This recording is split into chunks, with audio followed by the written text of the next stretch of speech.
welcome to the Caspian Podcast, the podcast of the Caspian Post, with me, Mark Elliott. Ladies and gentlemen, welcome once again to the Caspian Podcast with me, Mark Elliott. Today, Richard Giragosian's here with us. He's an Armenian-American analyst, contributor to numerous newspapers, periodicals, and so forth. He was born in Rhode Island and was a lecturer for the US Army Special Forces before moving to Armenia about 16 years ago. But he was also a staffer in Congress, which sounds very interesting.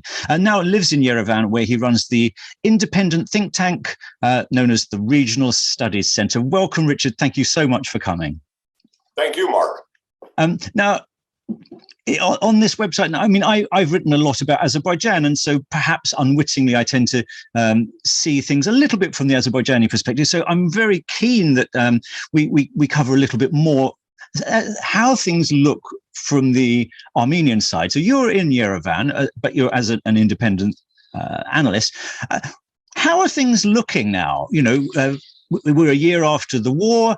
What was the public mood in Yerevan at the moment? Well, as you've correctly noted, we saw an unprecedented defeat by the Armenian side in a war in 2020 with Azerbaijan over Nagorno-Karabakh. The defeat militarily was not only unprecedented, it was largely unexpected. After the war, which lasted a good 44 days, unfortunately, the most serious escalation in recent history, we saw Armenia facing a state of denial for a good 6 months before finally beginning to readjust to a new reality in the post-war context.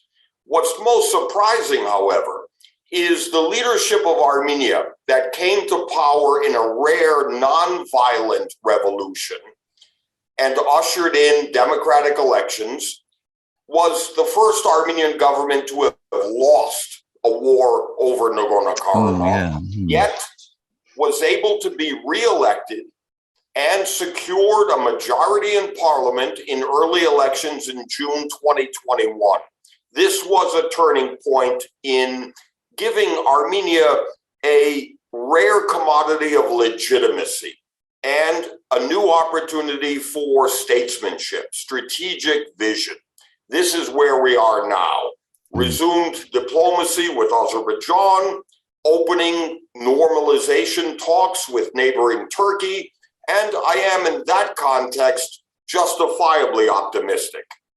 Well, that's a great thing to hear. So would you say that the public mood is that, you know, because one tends to hear from opposition groups who are very noisy, but would you say that the silent majority, as we might call it, became less silent through the election? There is a big feeling of a need for peace. Well, yes, in terms of there is no doubt of the necessity for peace and a return to diplomacy instead of force of arms. What's controversial is not the objective of peace, but the terms of the peace. And this is where the diplomatic process will determine how lasting and durable any eventual agreement becomes. Having said that, I do think conflict fatigue has set in the region. And there is, for example, a new incentive of economics and trade, of turning a military defeat into a diplomatic victory as a win-win. Yeah, well, I mean, that's obviously what would help, what we would like. Now, one of the things I'd like to know is if you or indeed anyone in Armenia was able to talk face-to-face with President Aliyev or the negotiators on the Azerbaijani side, what would you say is most lacking in the Azerbaijani approach thus far? Well, to be honest, what I have conveyed to the Azerbaijani side is the necessity and the urgency of fulfilling the terms of the fragile ceasefire that ended the war. Specifically, I'm talking about the continued detention in Azerbaijani captivity of a number of Armenian prisoners of war and detainees. This is a very emotional, urgent need for the Armenian side to be able to move beyond the conflict, the return of the human hostages from this war. Secondly, we see a notable commitment by both Armenia and Azerbaijan to return to diplomatic negotiations, which is welcome, as well as talks over providing road and railway access for Azerbaijan through Armenia. But in this context as well, there is incursions into Armenian territory and border clashes that actually poison the well of diplomacy. So to answer the question, the two immediate needs from the Armenian side is the full and complete return of all prisoners of war and detainees, and an agreement to demarcate the new border, rather than relying on military clashes along the contested areas of the border between Armenia and Azerbaijan. In terms of the detainees, I mean, presumably this is a well-publicized thing in Armenia. What sort of numbers are we talking about? And are they detainees from the time of the war, or people that had crossed the border afterwards? Are they sort of accidental people? Because I know that some of the borderlines are ill-defined, which is part of the second point. As it's seen because I haven't really got the insight of the Armenian press, are these people who are sort of seen as unlucky people who just strayed across borderlines, or is it a mixture? Who are these people, and what sort of numbers are we talking? Well, to be clear, it's all of the above. In other words, there are both prisoners of war seized during the hostilities of 2020, and a second group after the ceasefire agreement that were captured by Azerbaijani forces, and a third group of civilian non-combatants that have strayed in terms of shepherds, farmers. And what Azerbaijan is doing is using a transactional approach where these human hostages have become commodities in exchange for extraction of concessions from Armenia. So be it. We're down to about 36, but nevertheless, this is an urgent and immediate need for Armenia to be able to move beyond. There is hope, however, that Azerbaijan's recent release of batches of people timed with concessions will move quickly to resolve this issue. Okay. So you back in October, you had sound hope for swift movement. I got the impression that there had been a bit of a setback when the anniversary for the end of the war came round. Things didn't move quite as fast as we'd hoped. Would you say things are now gaining pace again? What's your gut feeling? On the one hand, what we see is since September, we see a notable concession by Azerbaijan, returning to a peace process, returning to direct talks with the Armenian side, which is very welcome and commendable. At the same time, we also see a degree of bold moves by Azerbaijan directed not against Armenia, but against Russia. What's most interesting is the Azerbaijani leadership is doing a very good job at calling the bluff of the Kremlin, of openly defying Russian expectations and the terms of the Russian-imposed ceasefire. So part of the geopolitical context is about Azerbaijan-Russia, and not just Azerbaijan-Armenia or even the Nagorno-Karabakh conflict, because much of the tensions and clashes have been bilateral in nature, have nothing to do with Nagorno-Karabakh, and much more about Azerbaijan-Armenia relations. Yeah. And Russia, how much is Russia a fly in the ointment in the whole thing? I mean, I think I've heard you say, I might be mistaken here, but that to some extent, the end of the war appeared at least to be a victory more for Russia than for Turkey, in that Russia was then able to insert itself. Are you suggesting that now things are slightly moving out of Russia's hands, or it's still very much a Russian game? Just the opposite. In other words, if we take stock of the war, I would argue Russia is the only winner, specifically based on the fact that the Nagorno-Karabakh conflict was the only such conflict without a Russian military presence. This is no longer the case. Russia and only Russia ended the war with a unilateral deployment of its peacekeepers. This is a direct threat to Azerbaijani sovereignty and independence. At the same time, Turkey came away from the war despite unprecedented support for Azerbaijan with much less than expected in the post-war reality. Azerbaijan as well, despite the seeming victory in the war, it was very much an incomplete victory, where Nagorno-Karabakh remains populated and protected by Armenians with Russian assistance and Russian peacekeepers. So the real fly in the ointment, if you will, is Nagorno-Karabakh is far from resolved, hence the need for diplomacy. And this is an example of a projection of Russian power and influence. And I do think it's a shared threat for Armenia. The overdependence on Russia as well is a challenge, just as Armenian sovereignty and independence is also being mortgaged. Well, I know when you look at the politics in Georgia, the vast majority of Georgian political voices seem to be anti-Russian, and but I think also to some extent that has also been why Russia tends to want to sideline Georgia.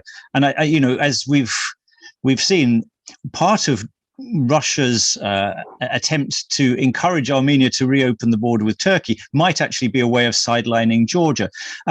So I'm sort of interested whether you can speak on those issues, but also the degree to which in Armenia people have pro or anti-Russian sentiments. Again, what's the feeling there? Let's take the first question in terms of looking at Russia. All Russia's plans and projects for the restoration of trade and transport, including Armenia-Turkey normalization, centers on a strategic objective in Moscow to marginalize and isolate Georgia. And it is a challenge to regional integrity. In terms of Armenia domestically, there is generally a hesitant recognition of the fact that it's Russia and only Russia that counts in terms of ensuring post-war stability. Even the most pro-Western Armenians have to admit the reliance on Russian peacekeepers for the security and safety of the Armenians of Nagorno-Karabakh. Having said that, there is also profound awareness in Armenia of the weakness of Russia and its security organization, the CSTO, as well as a belated admission that Russia poses a unique challenge to Armenia. It's a challenge of an unpredictable so-called ally. Unlike Azerbaijan and Turkey, which is much more predictable, it's Russia that's the wild card for Armenian security. Interesting, yeah. And so yes, it's a complicated issue. When we talked to the ex-Georgian foreign minister, he said that years ago he had hoped and to push for a kind of a loose Caucasian union, something along the lines of the Benelux. Do you think that if Russian influence was less strong, that this would be a realistic goal in the medium to longer term? Obviously, short term it would look preposterous, but is that something that could be worked towards? Is it even something ever discussed? Yes, and let me explain. Earlier attempts by Georgia in terms of mediating or facilitating such a return to the regional complex have been premature. Generally a good idea, but far from the reality. Having said that, in this post-war environment, there are two significant observations. One is Russia has an accidental convergence of interests with the West in the objective of post-war stability to prevent a renewed war over Nagorno-Karabakh. And in this context, we need to bring in Russia as a stakeholder. And with the new incentive of economics and trade, we can make this work. The reason is much less examples from Europe. It's not France and Germany post-war, coal and steel, but it's much more a regional reintegration of trade and transport to promote interdependence, because it's interdependence that will be key to restore the missing ingredient, deterrence. We need to regain deterrence to prevent renewed hostilities from all sides. And economic interdependence and trade is the most logical way forward. And in this context, I think Russia is working from a position of weakness, not strength, of coercion over the seduction of the European model. And in many ways, it's Russia that's become overextended. And the future of the region is much more about Armenia, Azerbaijan, and Georgia finding a common future together, and much less about external imposed agendas from Moscow or even from Turkey. Well, optimists like myself have the great dream that once the borders open and given a little time, organically there will be a lot of trade across the borders, and that, as you say, that this will create a much greater sense of togetherness and foster peace. Is that a naive view? I mean, when you actually, having actually traveled, for example, along the Turkish-Armenian border, you've been to Ani. I've been to Ani, the sort of destroyed Armenian city. And it was only when I got there, I realized just how sparsely populated those areas were. It then made me slightly question whether I'm maybe over-egging that. Maybe there isn't the populations that close to one another, or is it in fact more optimistic than I thought? Just talk me through that sort of thought, if you could. Well, I share your optimism, but it's also grounded in concrete analysis. In other words, it's the economics and the trade opportunities, especially because of the timing. What we often forget is we share a common enemy, the pandemic of COVID-19 and the variants.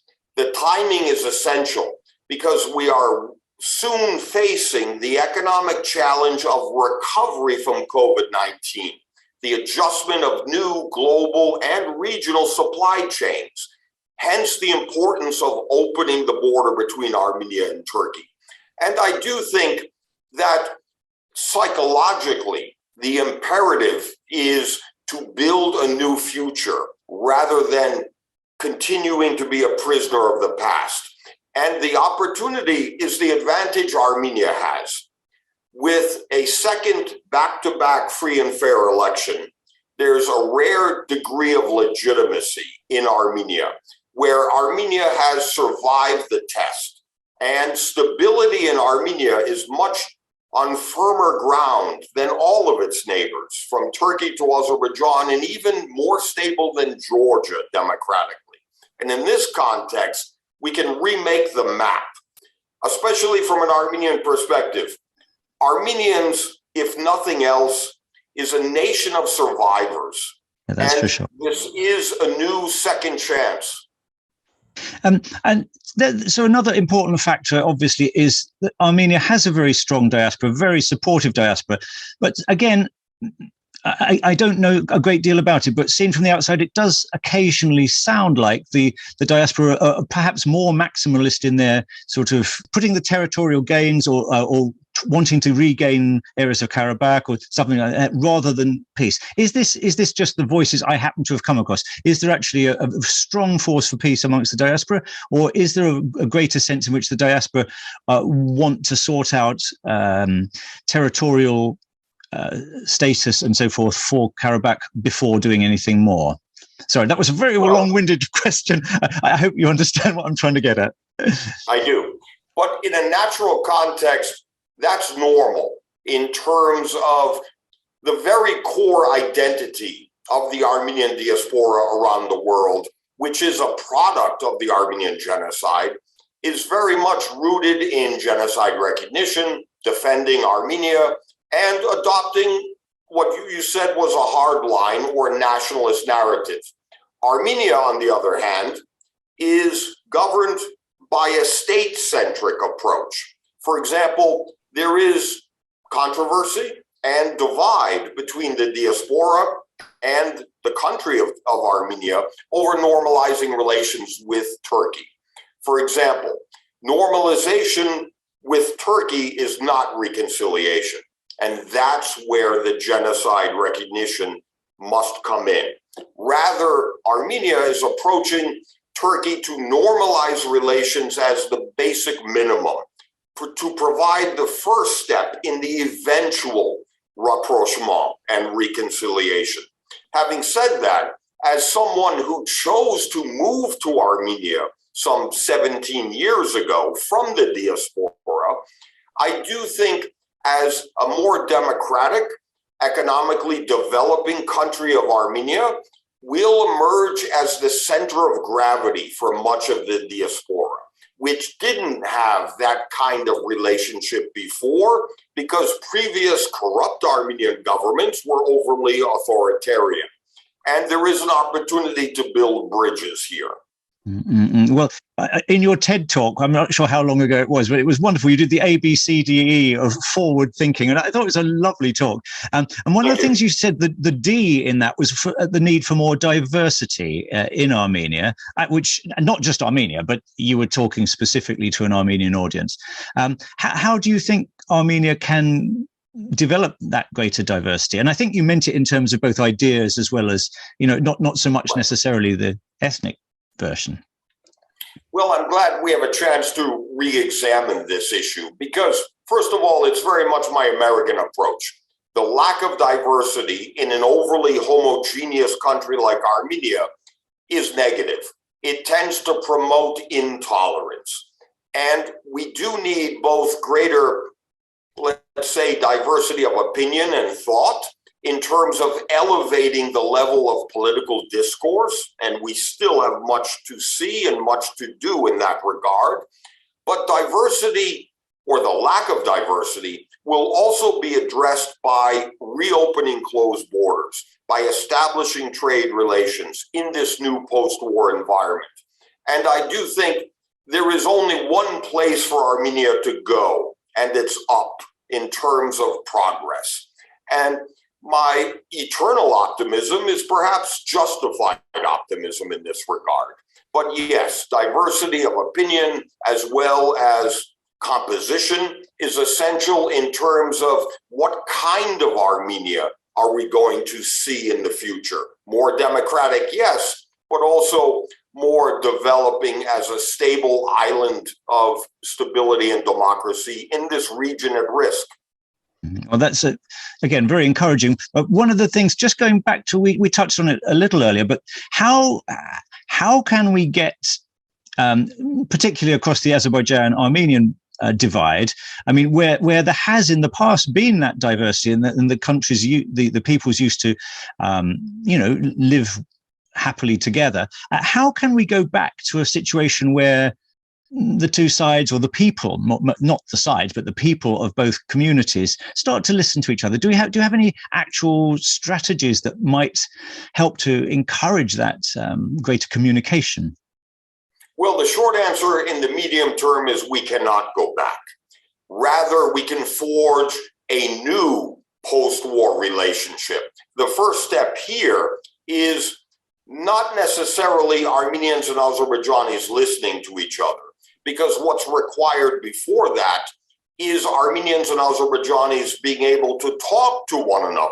Yes. In other words, it is an indictment of the current reality where North and South Korea have more contacts and connections than Armenia and Azerbaijan. And I do lay some of the blame on the nature of leadership in Azerbaijan. It's a Shakespearean challenge of father to son dynastic rule of a family that has governed Azerbaijan for over a quarter of a century. Finding common ground in that environment within Azerbaijan is difficult. Hence, the return to diplomacy is the answer. A focus on practical confidence-building measures and people-to-people contact. But we're at the very early stage, which also offers a unique advantage. in that the starting point is not zero. The starting point is actually negative, meaning that every step and any step that we take now is a demonstration of progress and moving forward. And there's little danger of retreat into the wartime conflict. I do think there's only one way out of this, and it's looking at the region together. Well, I completely agree with you. But do you have any, as you say, just getting people to talk, do you have any particular ideas or strategies that might actually kickstart that at a ground roots level? Well, yes, it's already started. To be honest, for example, one of Armenia's concessions was allowing air traffic and air connections from Turkey to Azerbaijan to pass through Armenian airspace, as well as flights from Baku to the exclave of Nakhichevan through Armenian airspace.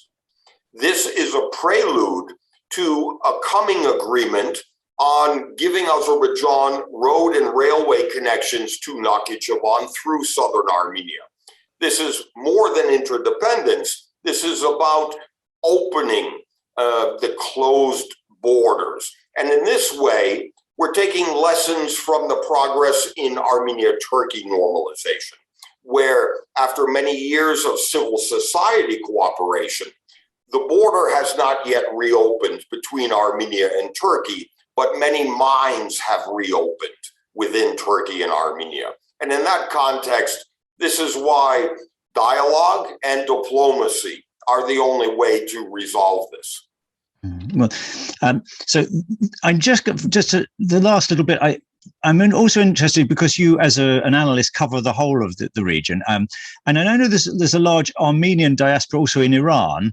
To what extent is Iran a player in this whole game, or are they somewhat sidelined?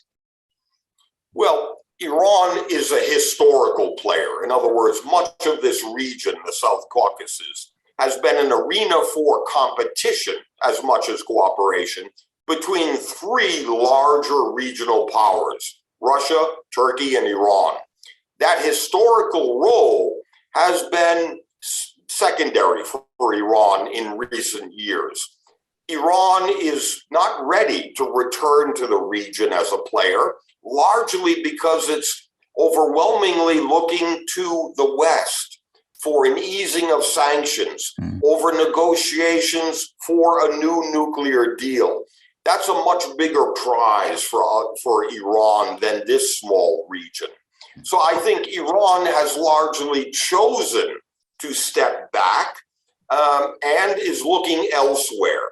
That distraction, however, may be an advantage, where once we have sufficient progress in the region, then Iran can return and benefit in terms of the dividends. And from an Armenian and even Azerbaijani perspective, the fact that this is not a trilateral competition helps us. It's an advantage because the nature of the problems and the conflicts require a local solution.